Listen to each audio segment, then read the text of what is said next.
people volunteer, and when they volunteer, that takes time away from their jobs, from their families. It can be really difficult to prioritize the types of actions that people can do as volunteers that will have the most impact.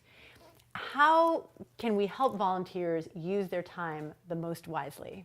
Yeah, absolutely. This is, I think, the question of our times. Everybody is to the hilt. Everybody is spending as much time as they can. And can we get more out of what we're doing?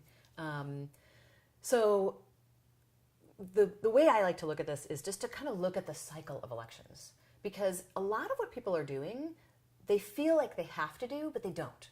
So, some people got elected. Maybe you won one or two of the elections you were working on. You lost one or two. You're resting. And then after a while, your elected officials do something you really don't like. That's really terrible, right? And so then you start calling them, you start going to town halls, you start, organizing postcard parties, and you're doing all this stuff to hold your representatives accountable. And that goes on for 6 months, and then it's endorsement time. And so now everybody's got to endorse. Okay, we have to endorse. We got to, send out all this. We got to write the surveys, and then we got to send out the surveys, and then we got to make sure all the candidates answer the surveys, and then we've got to organize this giant event, and we have to, what kind of voting are we going to have, and like this ton of time that people spend in endorsements. And as soon as they're done with endorsements, then oh my God, we've endorsed people. We've really got to work on their campaigns. Now we're going to do canvassing, and we're going to do phone banking, and we're, like all this stuff, and then campaign, and then. There's an election. You won some, you lost some. Everybody's exhausted. Everybody goes back to sleep for 6 months. And then 6 months later, start over. Right. They're not doing what we want. Right. We better do all this stuff. Get really mad. Get really mad. Yeah. And, do whatever we need to do to push, pressure. Right. Right. And so most of that is not actually the impactful things that we can do. We're not creating the world that we want. Right. We're just reacting. Exactly. To this cycle. Yeah. Exactly. And so the model that we train people in, you have to spend a lot of time listening to the community, building bridges with other potential coalition partners. Building a coalition is like this, enormous amount of the work that needs to be done to build real power. Right. And then cultivating candidates, that's a slow process. That takes, with any one candidate, it could take a month, it could take a year, it could take 2-3 years. For some people who will be fantastic candidates. It could take a while to convince them, hey, actually, you see how this person got elected, and they're someone that they're from your community. They never expected to go into office, and look at what they are able to do. Right. Or we really appreciate how you've provided leadership in this community, in this housing project, in this hospital, and we believe that you could be even better at serving your community by being in this political office, by being a member of the school board, by being a member of the city council. Your leadership could really go a long way in helping to serve your community members. And one of the things that I really love about the workshop that we do is really thinking about where are the folks in this community that are underserved, and where are the folks in this community that already have formed some kind of coalition, whether that's a labor, whether or just that's their organization, right? An organization or a coalition. Right.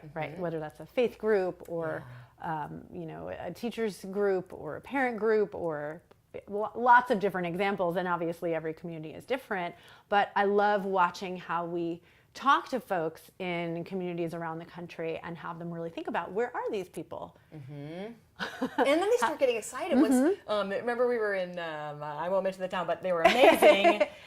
They came up with so many potential coalition partners. Right, we that they literally knew. had to cut them off at 50 or 60. It was like crazy. Right. That and most of them, they actually had a contact. They personally knew someone at that potential coalition partner. Right.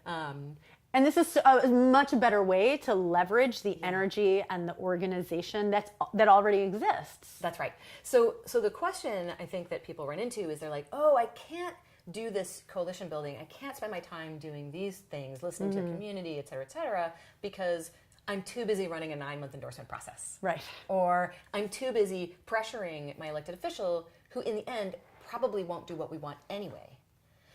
And so our kind of training involves really thinking about what are the important things, even if they're not urgent, right? What are the important things that you should be working on, even if some candidate that's not that great is beating down your door and saying, you have to endorse me, you have to, where's your endorsement process? Why aren't you, you know, you don't have to give in to that. Right.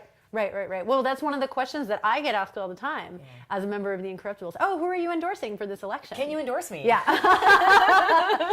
That as well. Yeah. Do you have any candidates yet that you're endorsing? That's right. Because this is something that's really ingrained in the minds of folks, anybody that's ever worked on anything having to do with politics. But instead, we are talking about coalition and community leadership. That's right.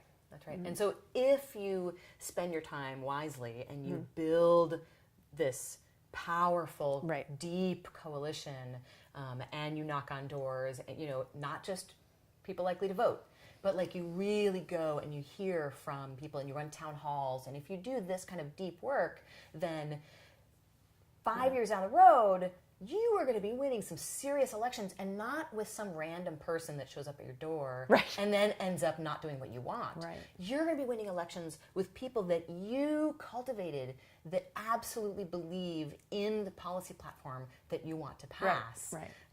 And that's where real power comes. And when you say you mean groups of people, okay? You don't have to go by yourself to a place that you have never been before, where people that you don't know, or safety in numbers. So go together. I mean, have a meeting of your progressive group, and then go together to places where people already gather to to get to know them and to find out who would be good leaders. Absolutely. Yeah. If you like this YouTube video, then please subscribe to our YouTube channel. If you want to donate or volunteer, you can visit us at theincorruptibles.us. And if you want to learn dozens of tactics and strategies you can use to take over your city council, then visit academy.theincorruptibles.us, and all those links are below.